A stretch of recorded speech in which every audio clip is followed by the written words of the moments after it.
মহাদেবকে সন্তুষ্ট করতে প্রচুর শিব ভক্তরা উপোস করে মহাদেবকে পুজো করে থাকে। এতে মহাদেবের বিশেষ কৃপা পান তারা, এমনকি তাদের জীবনে অতি শীঘ্রই সফলতাও আসে। এছাড়া চাকরি, ব্যবসা, এমনকি বিবাহিত জীবনে তারা খুবই সুখী হয়। এবং আপনি কি জানেন যে মহাদেবের কিছু প্রিয় রাশি রয়েছে, যে রাশিগুলির মানুষদের উপর মহাদেবের কৃপা দৃষ্টি সর্বদাই থাকে। মহাদেবের সব থেকে প্রিয় রাশিগুলোর সম্পর্কে আপনি যদি না জেনে থাকেন তাহলে বিস্তারিতভাবে আজকের এই ভিডিওটি থেকে জেনে নিন। মেষ রাশি। মেষ রাশির অধিপতি গ্রহ হলো মঙ্গল। এই রাশির মানুষেরা ভগবান হনুমানের বিশেষ কৃপা পান। হনুমানজিকে ভগবান শিবের অবতার হিসাবে মানা হয়। এছাড়া ভগবান শিবের প্রিয় রাশিগুলোর মধ্যে সর্বপ্রথমেই রয়েছে মেষ রাশি। এই কারণে মহাদেবের আশীর্বাদ এই মেষ রাশির মানুষদের উপর সর্বদাই থাকে। তাই তারা কর্মজীবন থেকে শুরু করে ব্যবসায়ও অনেকটাই উন্নতি লাভ করতে পারে। কর্কট রাশি। কর্কট রাশির অধিপতি গ্রহ হলো চন্দ্র।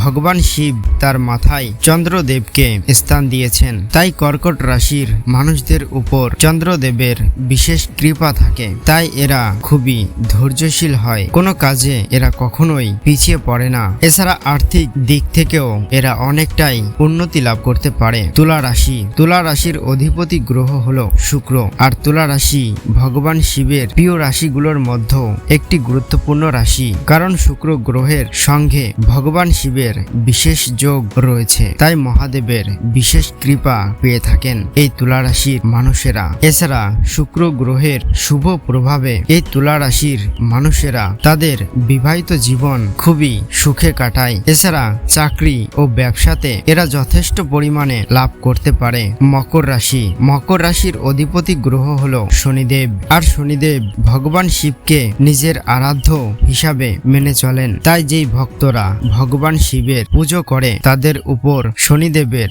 বিশেষ কৃপা থাকে। ভগবান শিব কিন্তু এই মকর রাশির মানুষদের উপর বিশেষ খেয়াল রাখেন। এমনকি মকর রাশির মানুষদের জীবনে সুখ সমৃদ্ধির কোনো অভাব থাকে না। কুম্ভ রাশি। কুম্ভ রাশির অধিপতি গ্রহ হলো শনিদেব। তাই এই রাশির মানুষদের উপর শনিদেব এবং ভগবান শিবের বিশেষ কৃপা থাকার জন্য এরা খুবই সত্যবাদী এবং সৎ প্রকৃতির মানুষ হয়। ভগবান শিব এদের উপর সর্বদাই সন্তুষ্ট থাকে। তাই কুম্ভ রাশির মানুষেরা জীবনে খুবই খুশিতে থাকে।